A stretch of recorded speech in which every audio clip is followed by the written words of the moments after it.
বড় ধরনের পরিবর্তন এনে বাংলাদেশের বিপক্ষে ওয়ানডে সিরিজের জন্য 15 সদস্যের স্কোয়াড ঘোষণা করে পাকিস্তান ক্রিকেট বোর্ড পিসিবি। এবার দলের নেতৃত্বে থাকছেন pacer Shaheen Shah Afridi. Gold's Gym across 30 plus countries. With over 700 plus locations worldwide. Train anywhere, belong everywhere. Wicket keeper batter Mohammad Rezaun দলে থাকলেও সবচেয়ে বড় চমক স্কোয়াডে নেই সাবেক অধিনায়ক ও তারকা ব্যাটার বাবর আজম। এদিকে দলে জায়গা হয়নি ওপেনার সাইম আয়ুবেরও। বাবরের বাদ পড়া ইতিমধ্যে ক্রিকেট মহলে বেশ আলোচনার জন্ম দিয়েছে। সাম্প্রতিক টি-20 বিশ্বকাপের প্রত্যাশা অনুযায়ী পারফর্ম করতে পারেননি তিনি। শেষ 6 ম্যাচে তার সংগ্রহ ছিল মাত্র 91 রান। স্ট্রাইক রেটে যা দাঁড়ায় 112.34। সেই পারফরমেন্সই নির্বাচকদের সিদ্ধান্তে বড় প্রভাব ফেলেছে বলে মনে করছেন সবাই। এই স্কোয়াডে সবচেয়ে বড় চমক নতুন মুখের ছড়াছড়ি।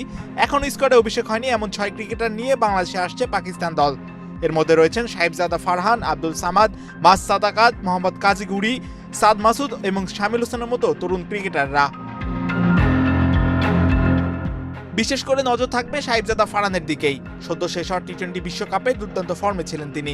2টি সেঞ্চুরি সহ 383 রান করে শুধু এবারের আসরে নয়, টি-20 বিশ্বকাপের ইতিহাসে এক আসরে সর্বোচ্চ রানের রেকর্ডও করেছেন এই তরুণ ব্যাটার।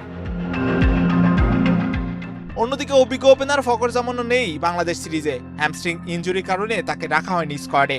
বাংলাদেশ সফর খেলতে পাকিস্তান দল ঢাকায় পৌঁছাবে 8 মার্চ। আর 3 ম্যাচের ওয়ানডে সিরিজ মাঠে গড়াবে 11, 13 এবং 15 মার্চ। সবগুলো ম্যাচে অনুষ্ঠিত হবে মিরপুরের শেরেবাংলা জাতীয় ক্রিকেট স্টেডিয়ামে। তবে মধ্যপ্রাচ্যের চলমান উত্তেজনাপূর্ণ পরিস্থিতির কারণে আন্তর্জাতিক ফ্লাইট চলাচলে কিছুটা অনিশ্চয়তা তৈরি হয়েছে। তাই সিরিজের ভবিষ্যৎ নিয়েও রয়েছে সামান্য শঙ্কা। যদিও সিরিজ আয়োজনের জন্য সবকিছু প্রস্তুত বলে জানিয়েছে বাংলাদেশ ক্রিকেট বোর্ড।